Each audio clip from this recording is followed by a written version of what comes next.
Grid మేనేజ్మెంట్కు మాత్రం నేను connectivity పెడతా. డెఫిసిట్ వస్తే సర్ప్లస్ వస్తే మేనేజ్మెంట్ నేను చేస్తా.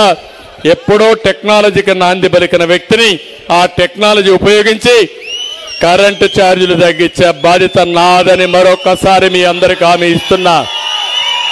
ఈ కరెంటు ఛార్జీలు తగ్గాలంటే మళ్ళీ నీళ్లు కావాలి.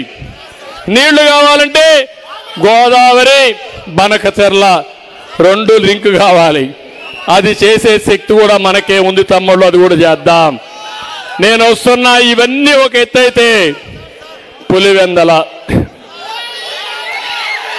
పాపం వివేకానంద రెడ్డి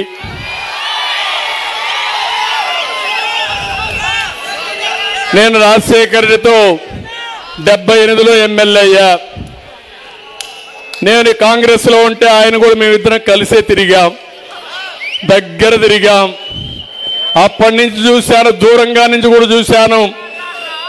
అందరనే వాళ్ళు రాజశేఖర్ రెడ్డి ఒక మాట చెప్తే వివేకానంద రెడ్డి మాట్లాడకుండా అమలు చేసేవాడని చెప్పి అనేవాళ్ళు. ఏం తమ్ముళ్ళు ఏమైంది? ఏమైంది? ఏమైందంటున్నా మీ అందరినీ. బాబాయిని గొడ్డలు వేటు వేసిన వ్యక్తులు మీరు, నేను ఒక లెక్క తమ్ముళ్ళు. మానవత్వం ఉందా వీళ్ళకి? నంగినాసులుగా మాట్లాడుతున్నారు.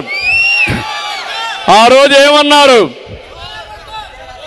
ముందు నా మీద నారాసుర రక్త చరిత్ర,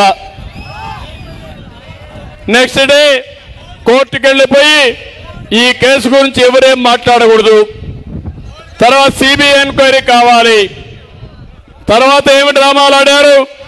అక్కడి నుంచి తర్వాత ప్లేట్ ఫిరాయించి రవి వీళ్ళు చేశారు.